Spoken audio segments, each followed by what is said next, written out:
Hello, and welcome to an evidence-based practice proposal on percutaneous endoscopic gastrostomy tube site care. In this presentation, there will be different presenters talking about the topic of cleansing the PEG tube insertion sites with normal saline daily to reduce the incidence of infection and complication at the PEG tube site. Our title states PEG tube site care evidence-based practice to prevent infection and complications at PEG tube exit sites.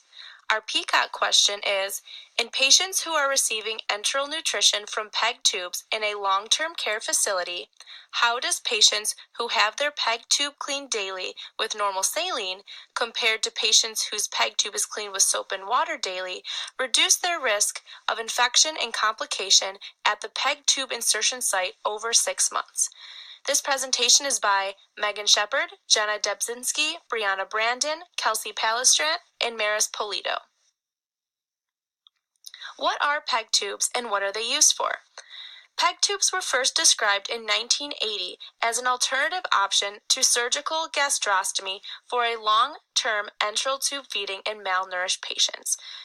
PEG stands for percutaneous endoscopic gastrostomy tube. Percutaneous means to go through the skin invasively. Endoscopic means being placed into a hollow organ. Gastrostomy meaning a surgical opening into the stomach from the abdominal wall.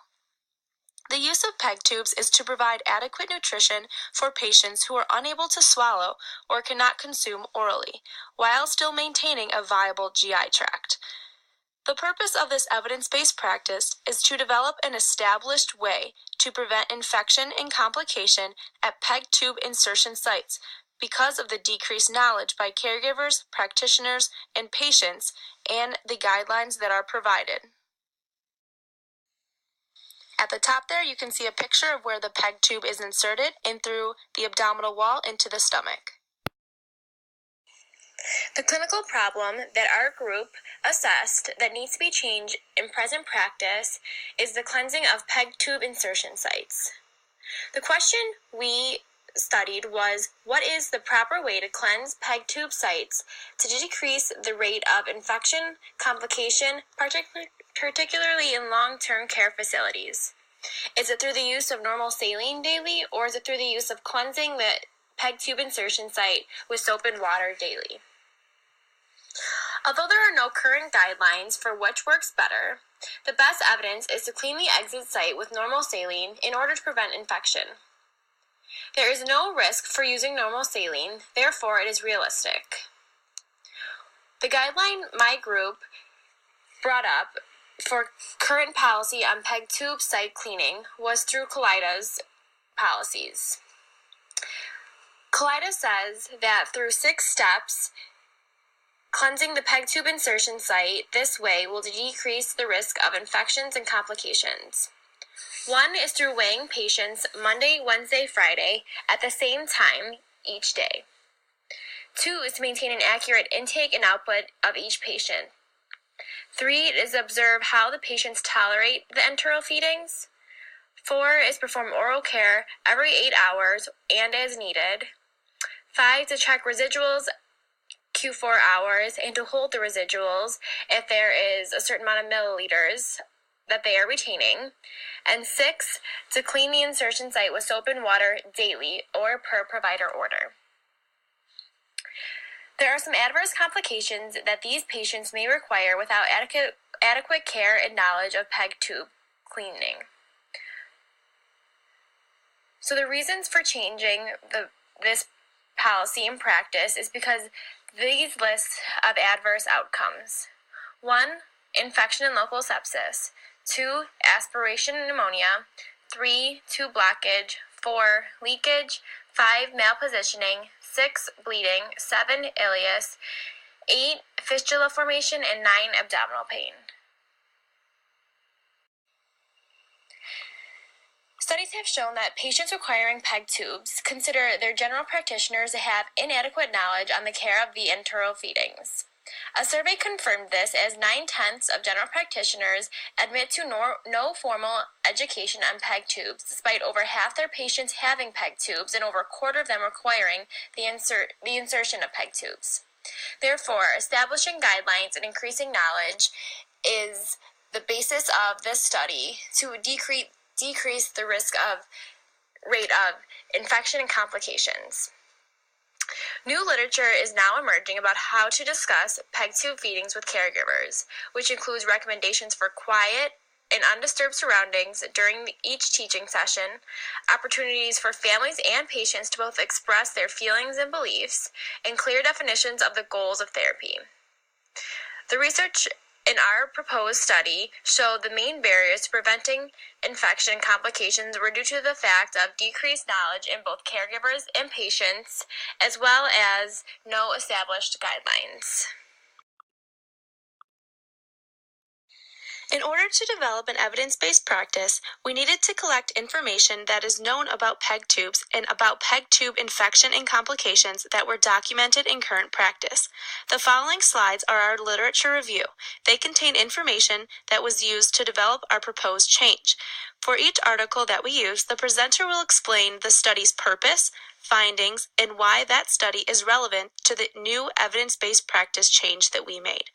The first study is called Current Microbiology of Percutaneous Endoscopic Gastrostomy Tube, PEG tube, Insertion Site Infections in Patients with Cancer.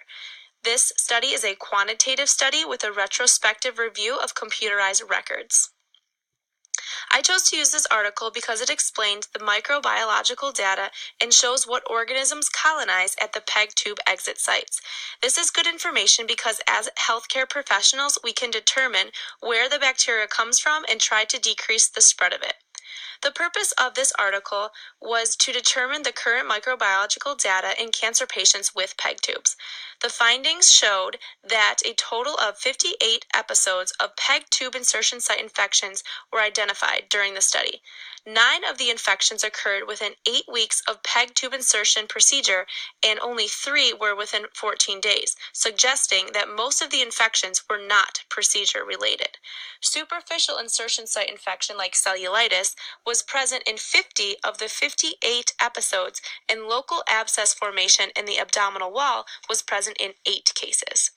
No other serious complications like hemorrhage or tube migration leading to perforation or peritonitis was encountered. Gram-positive bacteria remain as the predominant pathogens isolated from PEG tube insertion site infections. That is the main point about this article and the main point that I wanted to bring out through this article. As a result, the institution would like to initiate broad-spectrum empiric therapy followed by de-escalation if possible. This is relevant because it shows the bacteria that colonize at the PEG tube insertion sites if they are not cleaned properly. If proper care is performed, like using the normal saline wash, which is our EBP proposal, there should be a decrease of infection and complications at the PEG tube insertion site. The next article in the literature review is about patients' experiences in the care for PEG tubes. It is necessary to understand that the patient and caregiver's knowledge and perceptions in the care of the PEG tubes in order to propose a change that will be accepted and practiced. This article is called The Patient's Experiences of Home Enteral Tube Feeding, a Qualitative Study. It's by the Journal of Research in Nursing. This is a qualitative study with grounded theory. Grounded theory aims at generating concepts, models, or theories grounded in empirical data. Grounded theory uses simultaneous sampling, data collection and analysis, constant comparison, sensitivity, and theoretical saturation. The purpose, findings, and relevance of this article state the purpose is to understand the experiences of patients and caregivers with PEG tubes. People wanted to share their lived experiences to get the information out in the open so that others can learn and relate to it. The findings of this study were captured in a core category named Management of restrictions and distress in daily life. 5 categories were then related to the core category. An overall perspective was reached that home enteral tube feedings was experienced as a positive means of survival, but the most prominent finding was that patients with home enteral tube feedings experienced restrictions and distress in which they strived to manage. The patient's ability to manage the situation was strongly related to the amount and quality of the information and support they received from caregivers. The relevance is that it is important to know the subjective information on caregivers' thoughts and their experience with PEG tubes in order to promote a change. They explained they were unsure of how to clean the site, which is why we established a new way to clean the PEG tube site that we could incorporate into long-term care facilities and have an established guideline of how to do that. I'm going to read quotes from the article itself to explain how the patient felt overwhelmed and how the healthcare providers did not know the same information about PEG tube site care upon discharge from the hospital going into long-term care. So the patient was not given the correct information. Right from the article states, knowledge and support were found to have major impact on the patient's well-being and how they experience their daily life. All patients expressed a need for appropriate guidance and support in order to gain knowledge, but the amount and quality of the guidance and support they received from healthcare personnel varied from patient to patient. The patients with these experiences have one thing in common. They did not feel sufficiently prepared for their treatment with home enteral tube feedings and lacked guidance and support from healthcare personnel. They were uncertain about how to handle certain issues in their treatment and how to act when problems occurred. This is a quote from a man, age of 70, who was treated with home enteral tube feedings for 4 months. He stated, "I did get some information at the hospital. It's true, but the information shouldn't be given too quickly. It was too much all at once, so I was very confused. But I thought I would manage things when I came home, but I didn't. It was too much.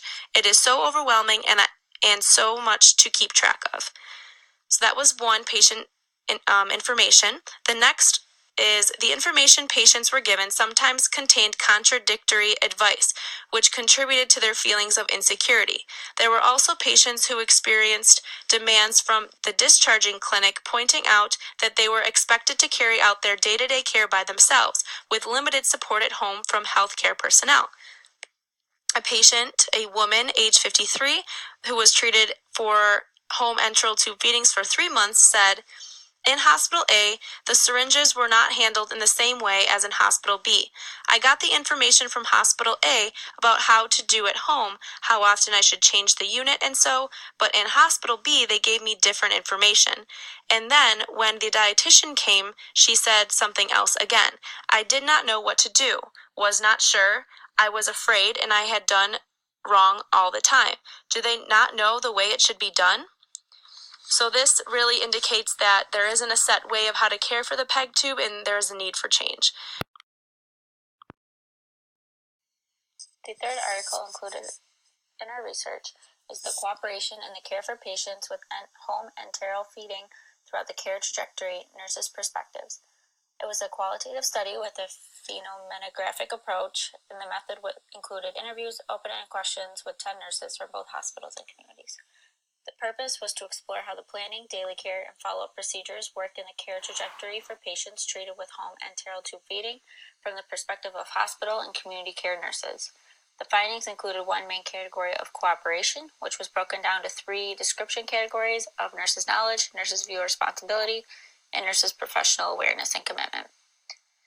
The findings showed cooperation between healthcare personnel involved in the care of patients with enteral tube feedings working in a hospital or in community care setting was considered to be either satisfying or unsatisfying.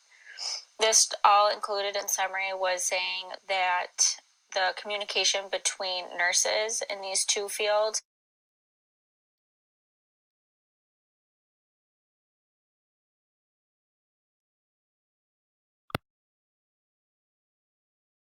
The relevance is the need for improving cooperation and communication between nurses at hospitals and in communities, as well as for increasing nurses' level of knowledge to make home enteral tube feeding work in a safe way. Discussions should now be undertaken among nurses about guidelines for tube feeding care and discharge process, as this is the responsibility of all professional nurses. This is meaning we are demonstrating the lack of evidence-based practice to caring for patients with enteral tube feedings, including PEG tubes, by having a lack of knowledge on how to correctly care for enteral tube feedings.